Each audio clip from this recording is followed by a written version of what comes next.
narración de la novela Pedro Páramo, sexta parte. Recuerdos de la vida en la media luna y de algunos acontecimientos ocurridos en Comala que mortificaban al padre Rentería.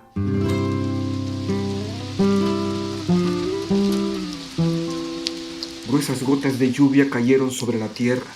Sonaban huecas al estamparse en el polvo blando y suelto de los surcos. Un pájaro burlón cruzó a ras del suelo y gimió imitando el quejido de un niño. Más allá se le oyó dar un gemido como de cansancio. Y todavía más lejos, por donde comenzaba a abrirse el horizonte, soltó un hipo y luego una risotada, para volver a gemir después.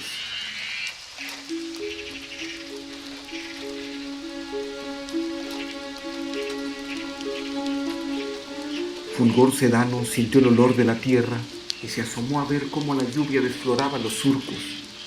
Sus ojos pequeños se alegraron. Dio hasta 3 bocanadas de aquel sabor y sonrió hasta enseñar los dientes. Vaya, otro buen año se nos echa encima. Ven, agüita, ven. Déjate caer hasta que te canses. Después córrete para allá. Acuérdate que hemos abierto a la labor toda la tierra. No más para que te des gusto. Y soltó la risa. El pájaro burlón que regresaba de recorrer los campos pasó casi frente a él y gimió con un gemido desgarrado. El agua apretó su lluvia hasta que allá, por donde comenzaba a amanecer, se cerró el cielo y pareció que la oscuridad, que ya se iba, regresaba. La puerta grande de la media luna rechinó al abrirse, remojada por la brisa.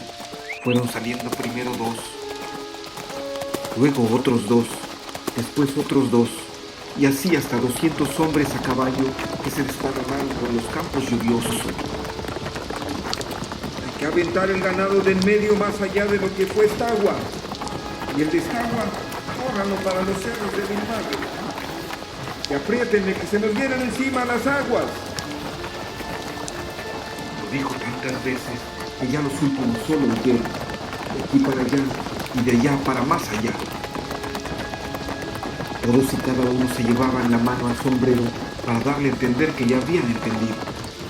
Y apenas había acabado de salir el último hombre cuando entró a todo galope Miguel Páramo, quien, sin detener su carrera, se abrió del caballo casi en las narices de Fulgor, dejando que el caballo buscara solo su pesebre.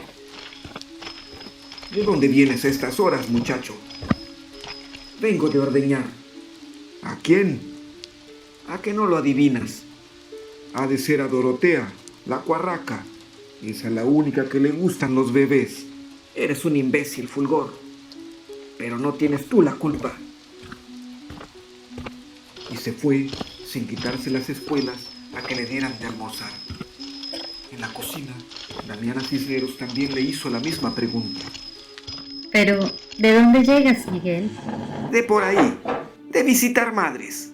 No quiero que te enojes. Disimúlalo. ¿Cómo se te hacen los huevos? Como a ti te gusten. Te estoy hablando de buen modo, Miguel. Lo entiendo, Damiana. No te preocupes. Oye, ¿tú conoces a una tal Dorotea apodada la Cuarraca? Sí, y si tú la quieres ver, allí está afuerita. Siempre madruga para venir aquí por su desayuno. Es una que trae un molote en su rebozo y lo arrulla diciendo que es su crío. Parece ser que le sucedió alguna desgracia allá en sus tiempos, pero como nunca habla, nadie sabe lo que le pasó. Vive de limosna. Maldito viejo. Le voy a jugar una mala pasada que hasta le harán remolino los ojos. Después, se quedó pensando si aquella mujer no le serviría para algo. Y sin dudarlo más, fue hacia la puerta trasera de la cocina y llamó a Dorotea. Ven para acá. Te voy a proponer un trato, le dijo. Y quién sabe qué clase de proposiciones le haría. Lo cierto es que cuando entró de nuevo se frotaba las manos. Vengan esos huevos, le gritó a Damiana y agregó. De hoy en adelante le darás de comer a esa mujer lo mismo que a mí. No le hace que se te ampolle el codo.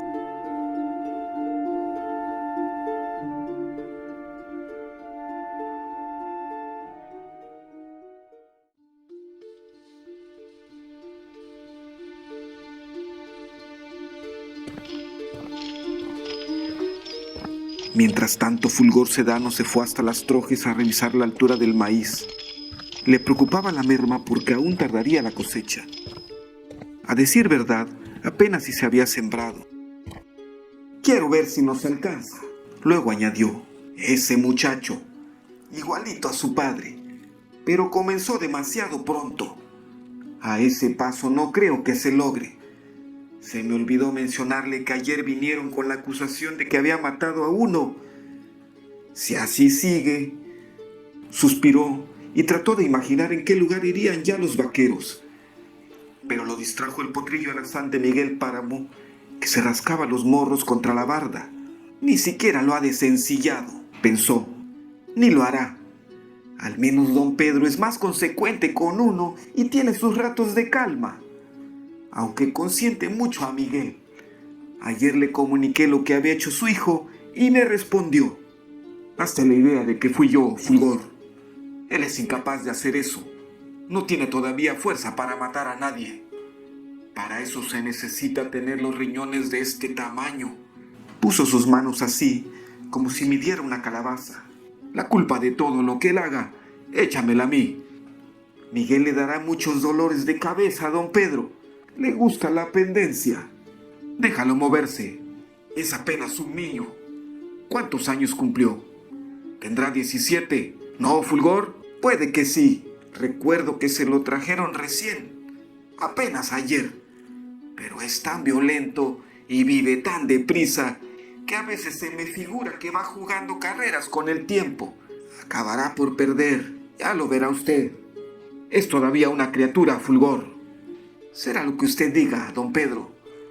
Pero esa mujer que vino ayer a llorar aquí, alegando que el hijo de usted le había matado a su marido, estaba de a tiro desconsolada. Yo sé medir el desconsuelo, don Pedro. Y esa mujer lo cargaba por kilos. Le ofrecí 50 hectolitros de maíz para que se olvidara del asunto, pero no los quiso. Entonces le prometí que corregiríamos el daño de algún modo. No se conformó. ¿De quién se trataba? Es gente que no conozco. No tienes pues por qué apurarte, Fulgor. Esa gente no existe.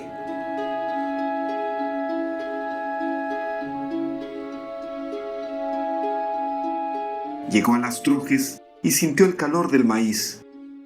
Tomó en sus manos un puñado para ver si no le había alcanzado el gorgojo.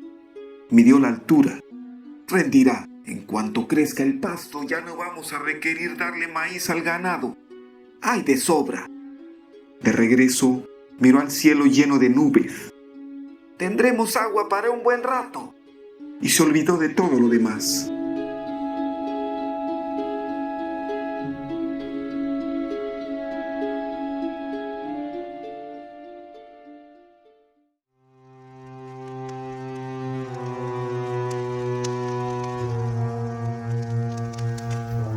Allá afuera debe estar variando el tiempo.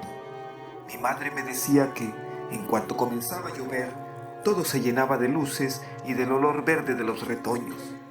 Me contaba cómo llegaba la marea de las nubes, cómo se echaban sobre la tierra y la descomponían cambiándole los colores. Mi madre, que vivió su infancia y sus mejores años en este pueblo, y que ni siquiera pudo venir a morir aquí, hasta para eso me mandó a mí en su lugar. Es curioso, Dorotea, cómo no alcancé a ver ni el cielo.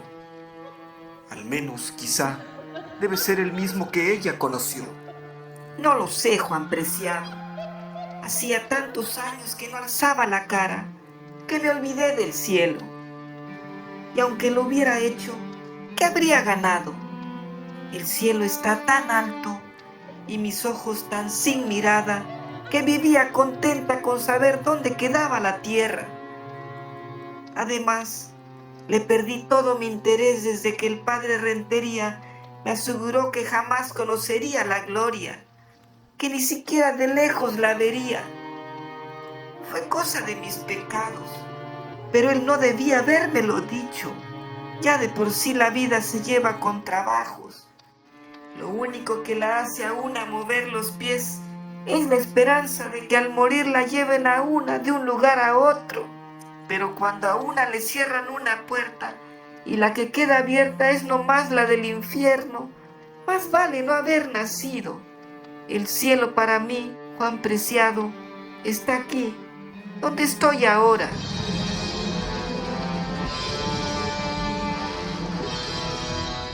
¿Y tu alma, dónde crees que haya ido? Debe andar vagando por la tierra como tantas otras, buscando vivos que recen por ella. Tal vez me odie por el maltrato que le di, pero eso ya no me preocupa. He descansado del vicio de sus remordimientos. Me amargaba hasta lo poco que comía y me hacía insoportables las noches, llenándomela de pensamientos intranquilos, con figuras de condenados y cosas de esas. Cuando me senté a morir, ella rogó que me levantara y que siguiera arrastrando la vida, como si esperara todavía algún milagro que me limpiara de culpas. Ni siquiera hice el intento. Aquí se acaba el camino, le dije. Ya no me quedan fuerzas para más. Y abrí la boca para que se fuera. Y se fue. Sentí cuando cayó en mis manos el hilito de sangre con que estaba amarrada a mi corazón.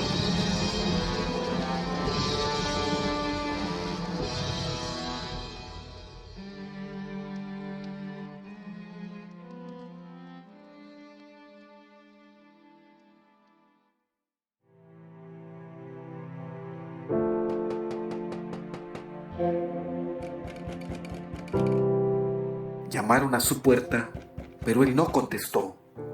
Oyó que siguieron tocando todas las puertas, despertando a la gente. La carrera que llevaba Fulgor lo conoció por sus pasos. Hacia la puerta grande se detuvo un momento, como si tuviera intenciones de volver a llamar. Después siguió corriendo. Rumor de voces, arrastrar de pisadas despaciosas, como si cargaran con algo pesado, ruidos vagos. Vino hasta su memoria la muerte de su padre, también en un amanecer como este, aunque en aquel entonces la puerta estaba abierta y traslucía el color gris de un cielo hecho de ceniza, triste, como fue entonces, y una mujer conteniendo el llanto, recostada contra la puerta, una madre de la que él ya se había olvidado y olvidado muchas veces, diciéndole: «Han matado a tu padre», con aquella voz quebrada, deshecha, solo unida por el hilo del sollozo. Nunca quiso revivir ese recuerdo porque le traía otros, como si rompiera un costal repleto y luego quisiera contener el grano. La muerte de su padre que arrastró otras muertes, y en cada una de ellas estaba siempre a la imagen de la cara despedazada, roto un ojo, mirando vengativo el otro, y otro más, hasta que la había borrado del recuerdo cuando ya no hubo nadie que se la recordara.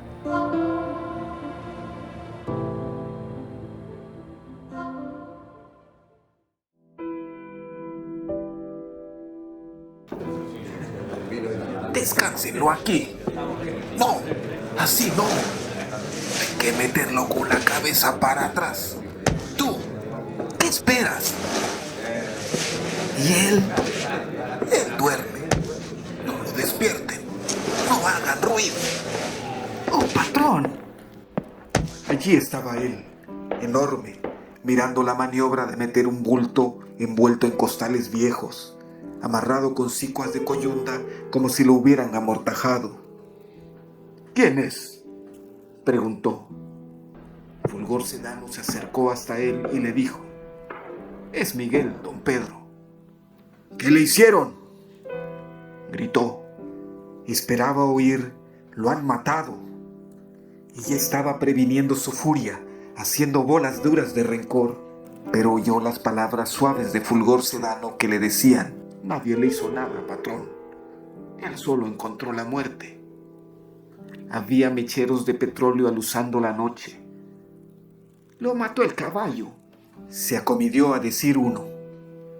Lo tendieron en su cama, echando abajo el colchón, dejando las puras tablas donde acomodaron el cuerpo ya desprendido de las tiras con que habían venido tirando de él. Le colocaron las manos sobre el pecho y taparon su cara con un trapo negro.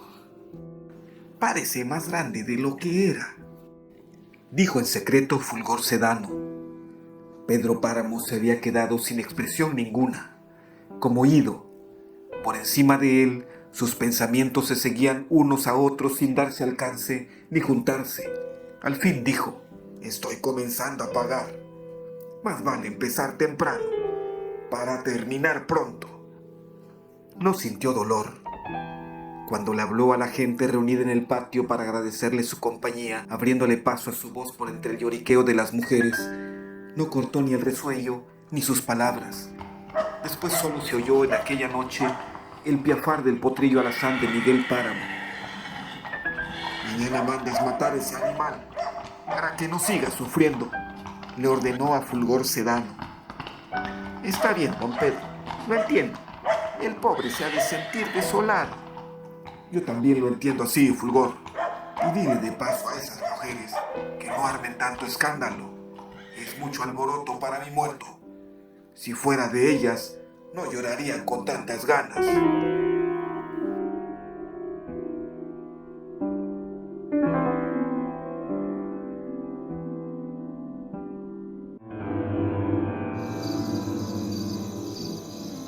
El padre Rentería se acordaría muchos años después de la noche en que la dureza de su cama lo tuvo despierto y después lo obligó a salir. Fue la noche en que murió Miguel Páramo. Recorrió las calles solitarias de Comala, espantando con sus pasos a los perros que husmeaban en las basuras. Llegó hasta el río y allí se entretuvo mirando en los remansos el reflejo de las estrellas que se estaban cayendo del cielo. Duró varias horas luchando con sus pensamientos, tirándolos al agua negra del río. El asunto comenzó cuando Pedro Páramo, de cosa baja que era, se alzó a mayor. Fue creciendo como una mala hierba. Lo malo de esto es que todo lo obtuvo de mí. Me acuso, padre, que ayer dormí con Pedro Páramo. Me acuso, padre, que tuve un hijo de Pedro Páramo, de que le presté a mi hija a Pedro Páramo. Siempre esperé que él viniera a acusarse de algo, pero nunca lo hizo. Y después estiró los brazos de su maldad con ese hijo que tuvo, al que él reconoció. Solo Dios sabe por qué. Lo que sí sé es que yo puse en sus manos ese instrumento. Tenía muy presente el día que se la había llevado, apenas nacido. Le había dicho: Don Pedro, la mamá murió al alumbrarlo. Dijo que era de usted. Aquí lo tiene. Y él ni lo dudó, solamente le dijo: ¿por qué no se queda con él, padre? Haga locura. Con la sangre que lleva adentro, no quiero tener esa responsabilidad. ¿De verdad cree usted que tengo mala sangre? Realmente sí, don Pedro. Le probaré que no es cierto. Déjemelo aquí. Sobra quien se encargue de cuidarlo. En eso pensé precisamente. Al menos con usted no le faltará el sustento. El muchachito se retorcía, pequeño como era, como una víbora. Damiana, encárgate de esa cosa. Es mi hijo. Después había abierto la botella. Por la difunta y por usted, beberé este trago. ¿Y por él? Por él también. ¿Por qué no? Llenó otra copa más y los dos bebieron por el porvenir de aquella criatura. Así fue.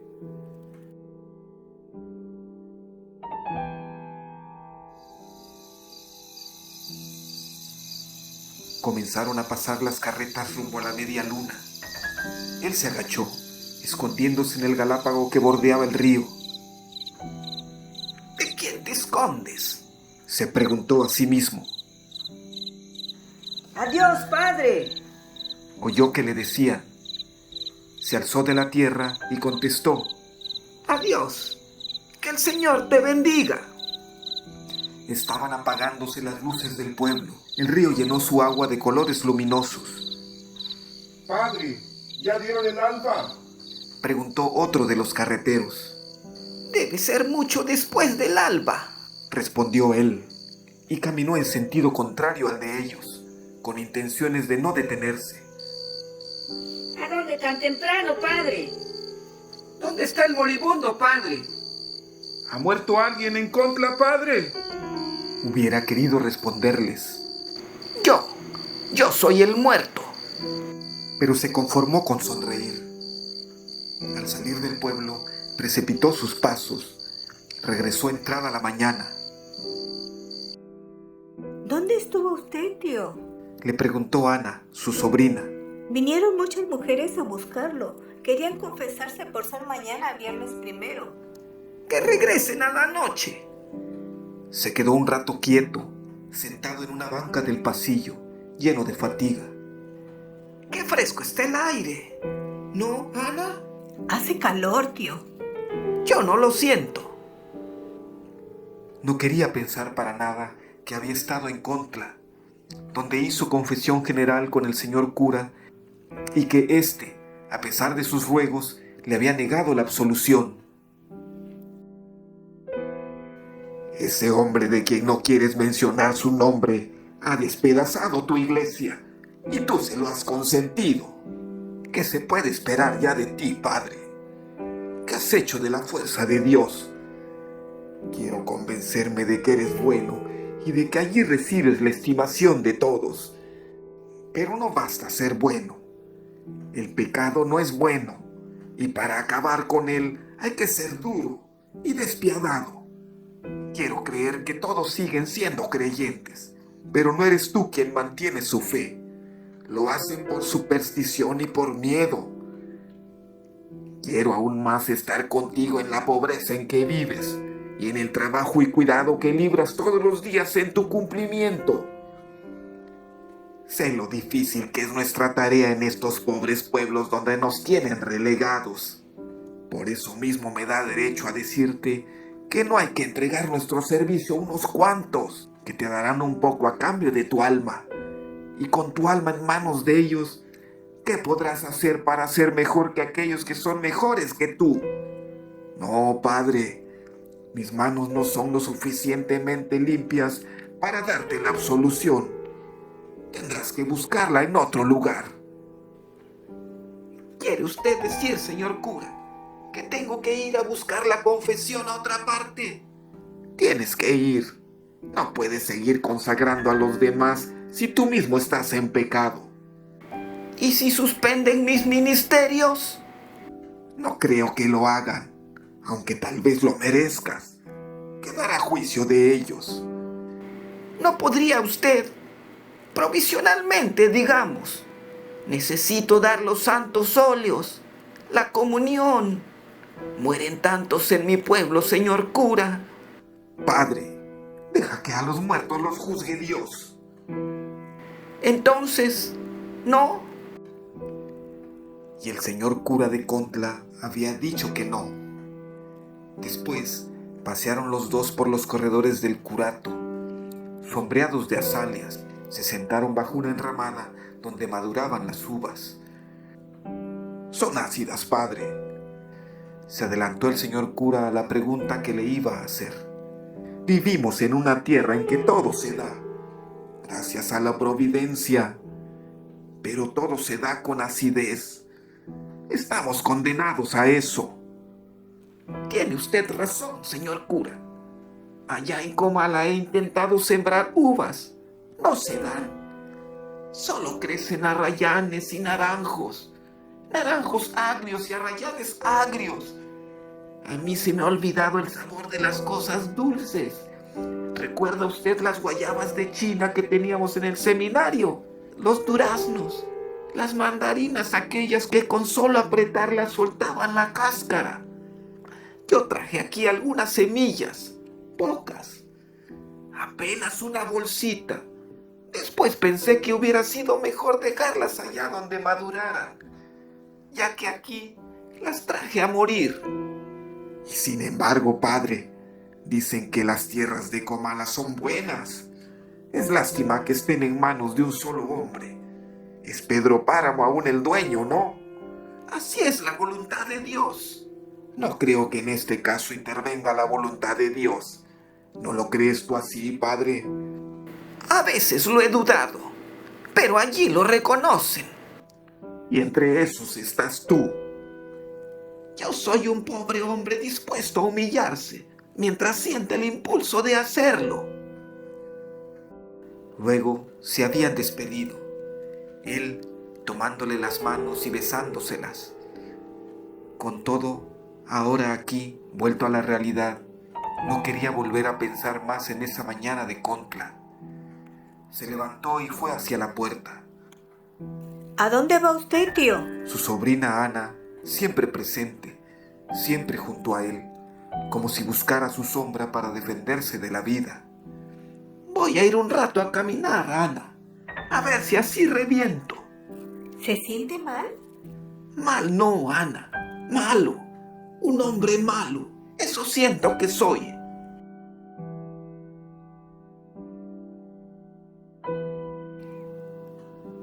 Fue hasta la media luna y dio el pésame a Pedro Páramo.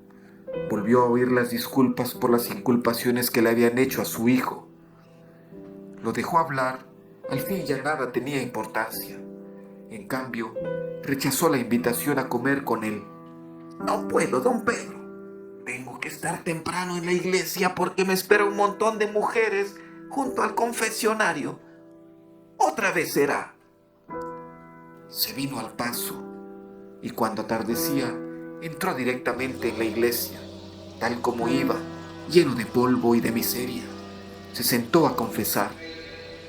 La primera que se acercó fue la vieja Dorotea, quien siempre estaba allí esperando a que se abrieran las puertas de la iglesia. Sintió que olía a alcohol. ¿Qué? ¿Ya te emborrachas? ¿Desde cuándo? Es que estuve en el velorio de Miguelito, padre, y se me pasaron las canelas.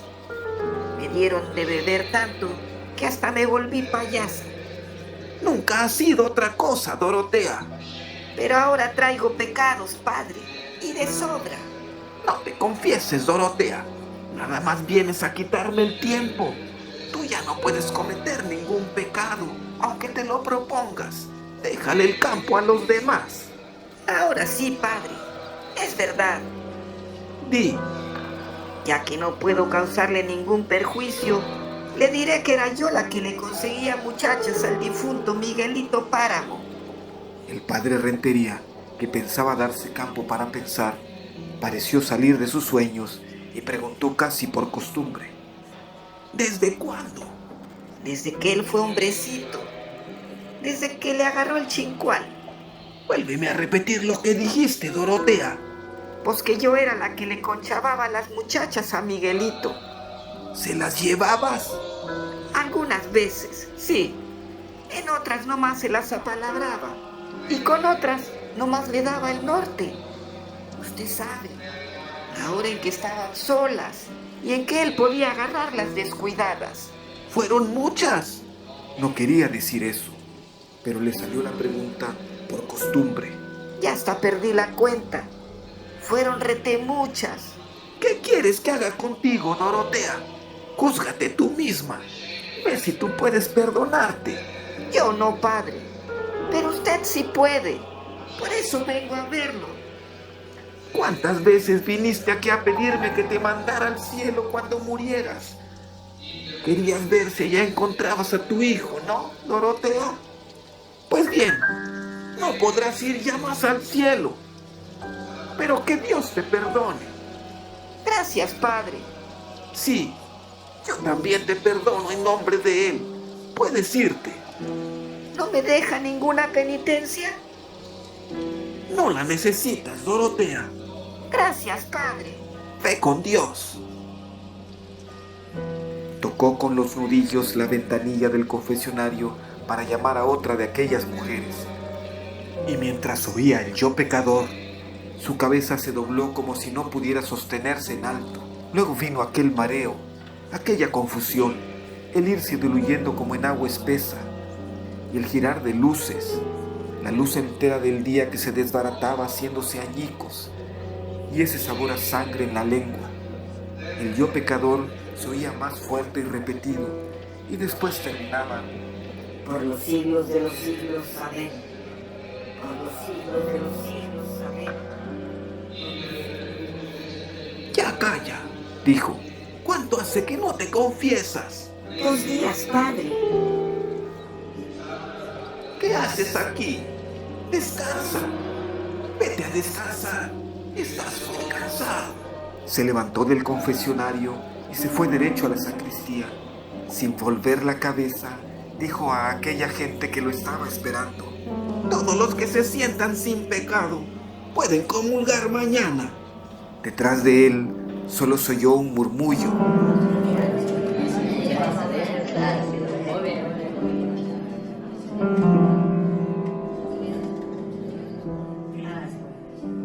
Es uno de los grandes escritores latinoamericanos del siglo XX que perteneció al llamado realismo mágico. Su libro, Pedro Páramo, es reconocido como una de las mejores obras de la literatura mexicana.